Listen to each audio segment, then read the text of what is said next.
Okay, so in this section, we're going to work backwards, okay? Now we're going to be given a probability and have to find an area or a particular x value, okay? So that's why we're finding a variable in this section, all right? So here's a few things. To find a z-score when you're given an area to the left, I'm just going to look at the table because the table gives us the areas to the left, okay? If we're given an area to the right, we're going to do 1 minus that area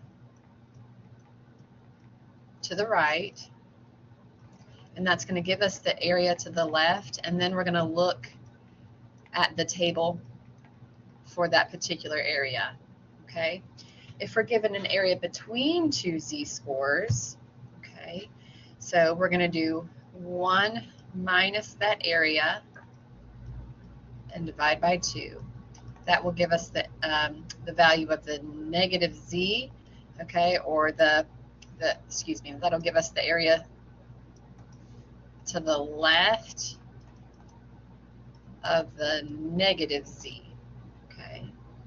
If we're given the area to the right and to the left of two z-scores, so if it looks like this and this, we have a positive z and a negative z.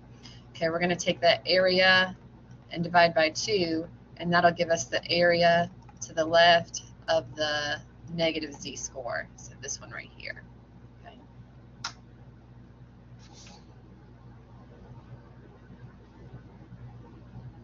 Okay. So we're going to just practice this a little bit. We're going to find the area to the left of 0.7357. So what we're going to do is we're going to look at our table.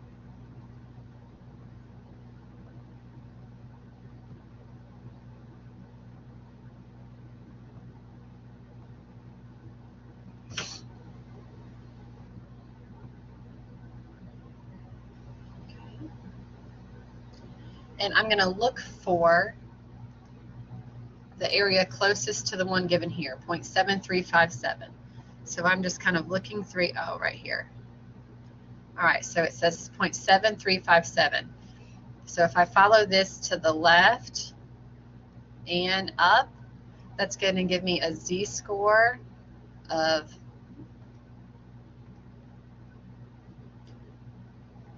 0.63. Okay.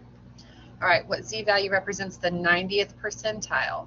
So that 90th percentile means that 0.90 is here and like 0.10 would be here, okay? So I'm looking for that z, so I'm going to look for the area closest to 0.9, okay?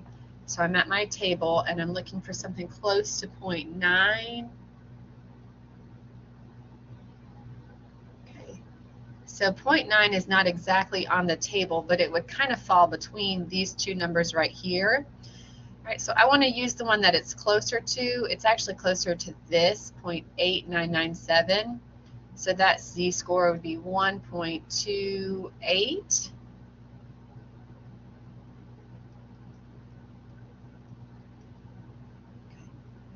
All right, next, the area to the right is 0.0096. So now it's telling me the area to the right of a particular z is 0.0096. So I'm going to do 1 minus that area, and that gives me 0.9904. All right, so now I'm going to look at the table and find the one closest to 0.9904. And there we go. Okay, so that's going to be a z-score of 2.34.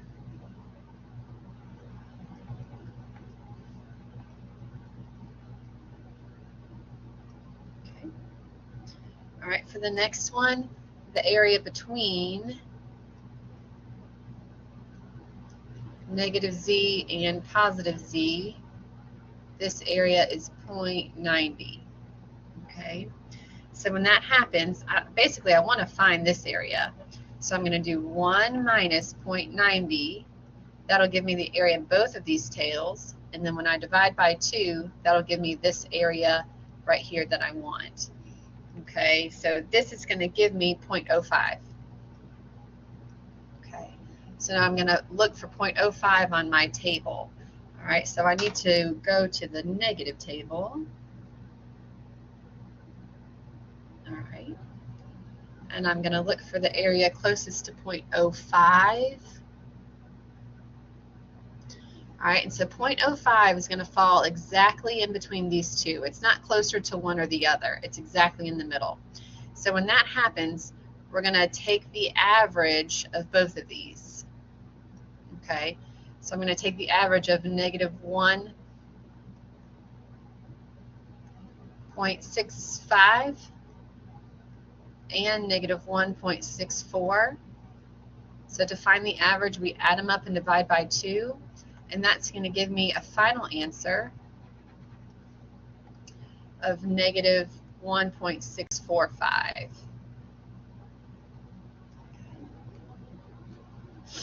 All right, for our last example,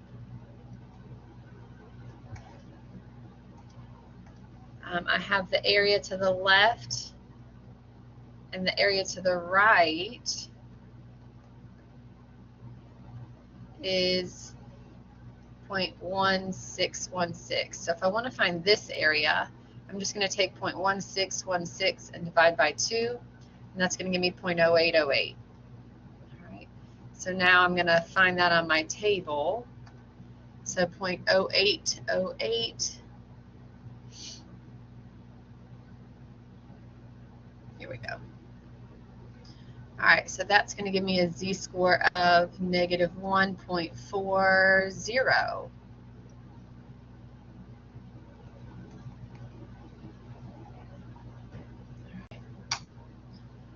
Okay, so let's do some examples now. All right, so this says heights of river birch trees at a large nursery are approximately normally distributed with a mean of 92.3, standard deviation of 4.1. What is the cutoff height for the tallest 10%? Okay, so if I think about this, the tallest 10%, okay, would represent this area right here is 0.10. Okay, unknown z-score. Okay, so the area to the left would be 0.90. Okay, so first thing I need to do is find a z-score that would have the area to the left of 0.90. Okay, so I'm going to go to my table. We actually did this in our examples above, but here we go, 0.90. That one was 1.28. Okay, then I'm going to think about my formula for the z-score. X equals, or x minus the mean over standard deviation is the z-score. So we're going to plug in what we know, and now we're going to solve for this x. Okay.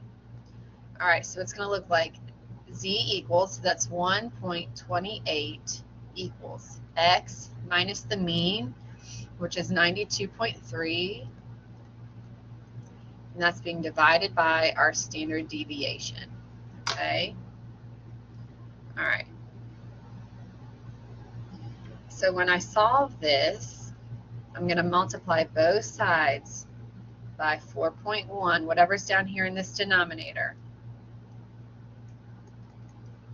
That will cross this out, and on the right-hand side, it's going to leave me with x minus 92.3. Over here on my calculator, I'm going to do 4.1 times 1.28.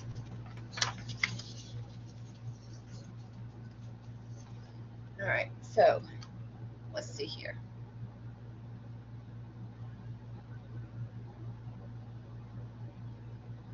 That's going to give me 5.248. All right, then I'm going to add 92.3 onto both sides. Okay, and so when I do that, it's going to give me 97.548 is that value of x that we're looking for. Okay. All right. For our next question, it says body temperatures are normally distributed with a mean of 98.6 and a standard deviation of 0.73, what temperature represents the 85th percentile? Okay, so now when I visualize this 85th percentile,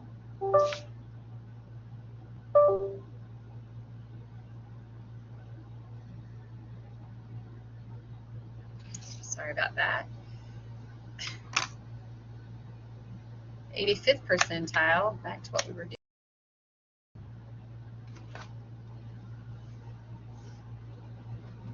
is right here.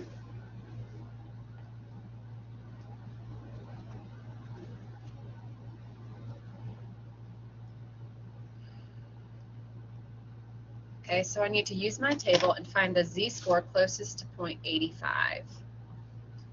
All right, so 0.85 looks right here, 0.8508. Okay, so that's a z of 1.24. Or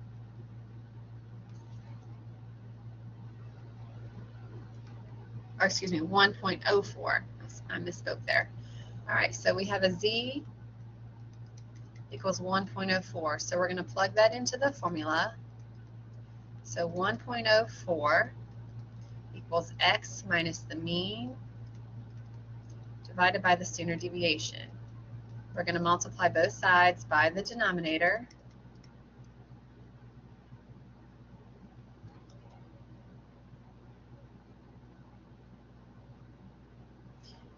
This gives us 0.7592. We're going to add 98.6 to both sides. All right, and so that gives us 99.3592. All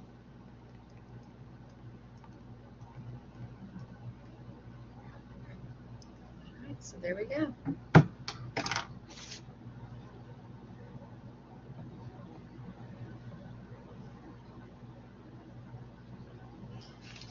All right, next question. If the distribution of weight of newborn babies in Mississippi is normally distributed with a mean of 3.6 and a standard deviation of 0.07, find the weights that correspond to the following z-scores. Round your answer to the nearest tenth if possible. So this time it's actually going to give you the z-score, so we don't need to use that table. Okay, so I'm just still following this formula. All right, so z is negative 1.20 equals x, x minus the mean over the standard deviation. So I'm just following the same procedure here. So this is a negative 0.84. We're going to add 3.6.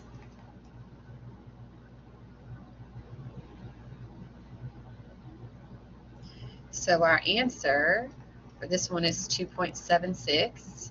It says round to the nearest tenth, so I would actually say 2.8 when I put it in my answer. Okay, for this one, we have 0.97, so 0.97 equals same thing. We're going to multiply by 0.7. All right, I get 0.679. We're going to add.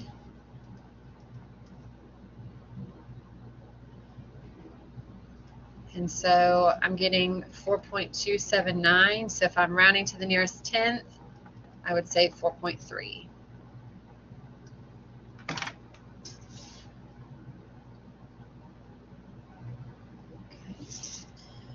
All right, next question. The scores of a standardized test, we have a mean of 90 and a standard deviation of 6. What test score is one standard deviation below the mean? Okay, so for this one, we really don't need that formula at all, okay? So let's just think about it. My mean is 90, standard deviation is 6, so if I want to find the test score that's one standard deviation below this, I'm just going to subtract 6 and I would get 84. So 84 is our answer for that one.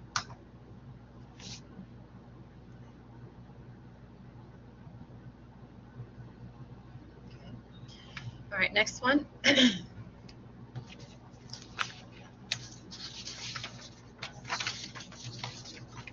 All right, a study was conducted on students from a particular high school over the last 10 years. We found some information here. So SAT, mean of 990, standard deviation of 195. ACT, mean of 22.5, standard deviation of 5.2. All right, so here we go. If a student gets an SAT score that is in the 40th percentile, find the actual SAT score. All right, so 40th percentile would look like here, where this is 0.40. Okay, so let's go to our table. We need that z-score.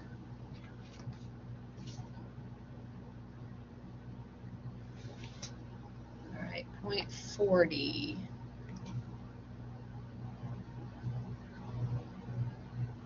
So it looks like that z we would want is negative 0.25.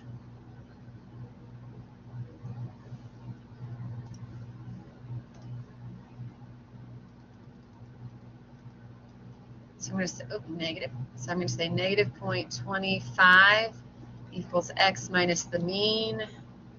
For SAT was 990 over 195. So same procedure, multiply by the denominator.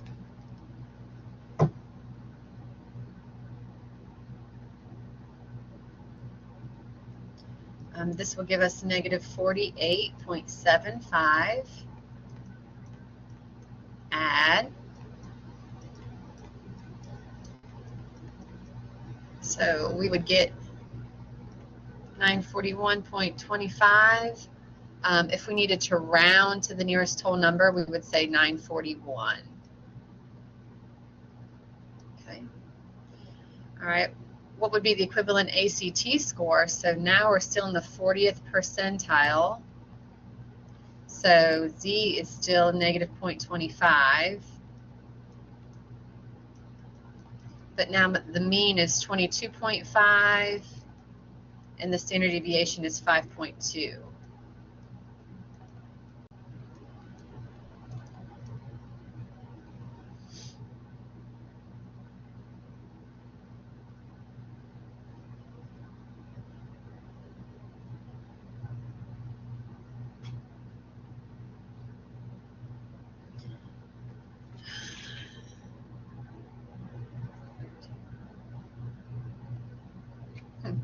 Okay.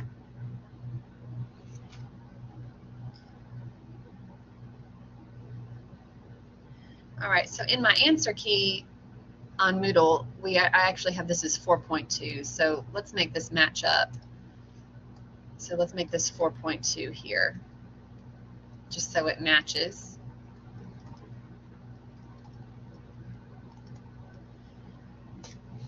And I'll fix that. All right, so 4.2.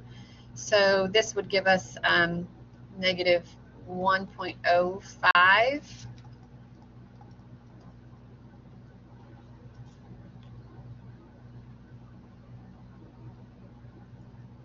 All right, now we're going to add 22.5. So we get here 21.45, and if it asks us to round to the nearest whole number, we would say 21. Okay. All right, so this says if a student gets an SAT score of 1400, find the equivalent ACT score. So this is an X value. So we're going to take that 1400, subtract the mean, divide by that standard deviation, and figure out the corresponding Z value for this. Okay, so when we subtract and divide, we'll get Z equals 2.10. Okay, so now we're going to plug that into the ACT formula.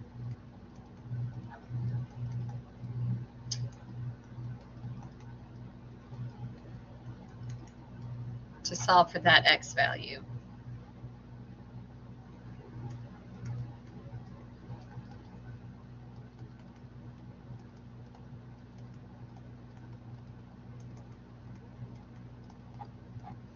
All right, and so we would get 31.32. If we're asked to round that one, we would say 31. Okay. All right, there you go.